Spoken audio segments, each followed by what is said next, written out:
ఇప్పుడు సరే రన్వే కనిపించలేదు, ఏ వర్షమో ఏదో ఒకటి పడుతుంది, అలాంటి టైంలో పైలట్ ఎలా స్పందించాలి, ఎలా ప్రాణాలను కాపాడాలంటారు? బెస్ట్ థింగ్ ఏంటంటే అండి, వాళ్ళకి ఎయిర్ సేఫ్టీ మాన్యువల్ అని చెప్పేసి ఉంటుంది. ఆ ఎయిర్ సేఫ్టీ మాన్యువల్ ప్రకారం మీకు సేఫ్ ల్యాండింగ్కి అవకాశం లేకపోతే కనుక మీరు ల్యాండ్ చేయకపోవడమే చాలా మంచిది. ఎందుకంటే రిస్కీ ల్యాండింగ్ అనేటువంటిది మంచిది కాదండి. ఇప్పుడు మీరు ప్రమాదం జరిగినటువంటి విజువల్స్ కనుక చూస్తూ ఉంటే ఆ ల్యాండ్ అయినప్పుడు విమానం ఇలా లేదండి. ఆ యొక్క లేయర్ జెట్ అనేటువంటిది ఈ కండిషన్లో లేదు, అది ఈ కండిషన్లో ల్యాండ్ అవుతూ వచ్చింది. అంటే ఏంటి, అది ల్యాండ్ అయినప్పుడు దాని యొక్క చక్రాలు నేలకు తగలడం లేదు, దాని వింగ్స్ ఏదైతే ఉన్నాయో వింగ్స్ తగులుతుందండి.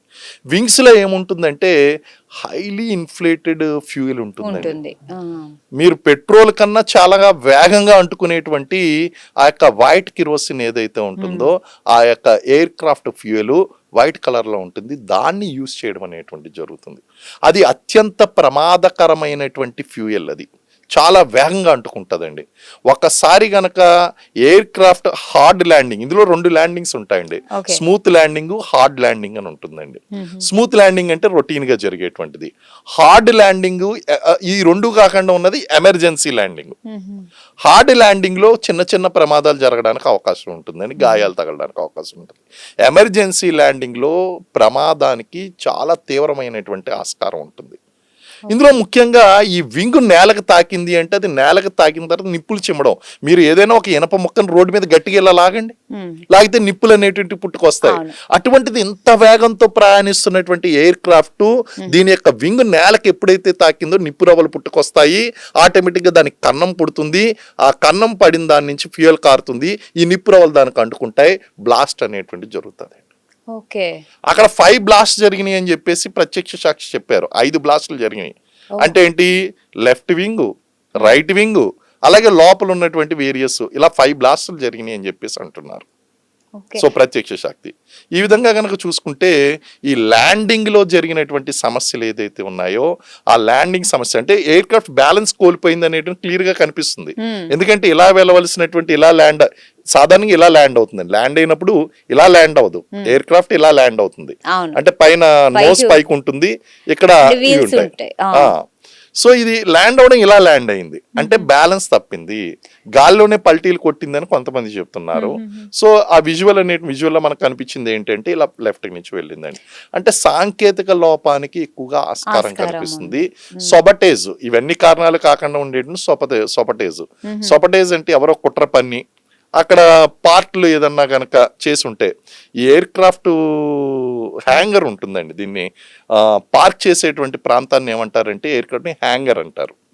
ఈ హ్యాంగర్ లో ప్రాపర్ సెక్యూరిటీ లేకుండా ఉన్నప్పుడు ఏమన్నా విద్రోహ శక్తులు వచ్చి అందులో ఉన్నటువంటి ల్యాండ్ గేర్ కట్ చేయడమో, లేకపోతే వింగ్స్ కంట్రోల్ కట్ చేయడమో, లేకపోతే ఏదైనా సొబటేజ్ కార్యక్రమాలు చేసినా సరే ఇలాంటి టెక్నికల్ ఇష్యూస్ కూడా వచ్చేటువంటి అవకాశాలు ఉంటాయి. సో ఈ ప్రమాదం జరిగింది కదా, అంటే ల్యాండింగ్ సమయంలోనే అలా అంటే ఆ వింగ్స్ ఇటు అటు కదులుతున్నాయి, మరి ఏమన్నా వీల్స్ ఏమన్నా ప్రాబ్లం ఇచ్చాయంటారా? అది మనకి ఇన్వెస్టిగేషన్ లోనే తేలాలండి. అవి వీల్స్ అనేటువంటి అక్కడ విజువల్ లో కనిపిస్తుంది, సైడ్ నుంచి వచ్చినటువంటి విజువల్ కాబట్టి ఆ వీల్స్ కి సంబంధించినటువంటి విజువల్స్ ఏమీ కనిపించలేదు మనకి. కాబట్టి ఇది మనకి తరో ఇన్వెస్టిగేషన్ అనేటువంటిది అవసరమో, లాంగ్ టర్మ్ ఇన్వెస్టిగేషన్ అనేటువంటిది అవసరం. ఎందుకంటే ఇందులో కుట్ర కోణాన్ని కూడా అంచనా వేయవలసి ఉంటుందండి. సో ఇండిపెండెంట్ గా ఇటు కుట్ర కోణాన్ని చూడాలి, అలాగే ఇక్కడ టెక్నికల్, ఈ టెక్నికల్ అంశాల్లో కూడా మనకి కరెక్ట్ ఇన్ఫర్మేషన్ అనేటువంటిది వచ్చిన తర్వాతే మనం ఏదన్నా ఒక కంక్లూజన్కి రావడం అనేటువంటి జరుగుతుందండి. అయితే ఈ దర్యాప్తు బాధ్యత ఎవరికి అప్పగించారు సార్? ఇప్పుడు మనకి director general of civil aviation is the directly responsible for the investigator. కానీ ఇలాంటి ఇన్సిడెంట్లు జరిగినప్పుడు మరొక సంస్థ ఉంది, ఎయిర్ క్రాఫ్ట్ ఇన్వెస్టిగేషన్ బ్యూరో అని చెప్పి ACIB అనేటువంటి ఒక సంస్థ ఉంటుందండి. ఇప్పుడు DGCA director general of civil aviation మరియు ఎయిర్ క్రాఫ్ట్ ఇన్వెస్టిగేషన్ బ్యూరో ఈ 2 కలిపి సంయుక్తంగా ఇన్వెస్టిగేట్ చేయవలసినటువంటి అవసరం ఉంది. అది టెక్నికల్ కారణంగా అయిందా, పైలట్ తప్పిదం వలన అయిందా, లేకపోతే బ్యాడ్ వెదర్ కండిషన్స్ వలన అయిందా అనేటువంటి విషయాన్ని వాళ్ళు ఇన్వెస్టిగేట్ చేయవలసి ఉంది.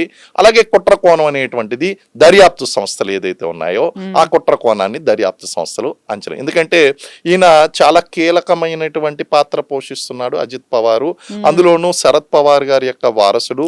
ఆయన స్వతంత్రంగా ఒక ముఖ్యమంత్రిగా ఎదగాలనుకుంటున్నాడు, దేశ రాజకీయాల్లో కూడా ముఖ్య పాత్ర పోషిస్తున్నాడు. ఒక పక్కన బీజేపీకి సపోర్ట్గా ఉంటూనే మళ్ళీ బీజేపీ నుంచి వాళ్ళ యొక్క సపోర్ట్ ఏదైతే ఉందో అది తీసుకుని ఈ ఎన్సీపీ పార్టీ ఏదైతే ఉందో ఎన్సీపీ పార్టీ ఇండిపెండెంట్గా ఇక్కడ ఎన్నికల్లో పోటీ చేయాలి మున్సిపల్ ఎన్నికల్లో అనేటువంటిది నిర్ణయం తీసుకోవడం. అంటే ఈయన చాలా కీలకమైనటువంటి వ్యక్తి, పొలిటికల్గా చాలా క్రూషియల్. సో ఆ కుట్ర కోణం కూడా దర్యాప్తు సంస్థలు అంచనా వాళ్ళు చేస్తారు. అండ్ ఈ ఎయిర్ క్రాఫ్ట్ ఇన్సిడెంట్ పరంగా director general of civil aviation అలాగే ఎయిర్ క్రాఫ్ట్ ఇన్సిడెంట్ బ్యూరో సంయుక్తంగా నిర్వహించేటువంటి ఇన్వెస్టిగేషన్లో విషయాలు తెలుస్తాయి.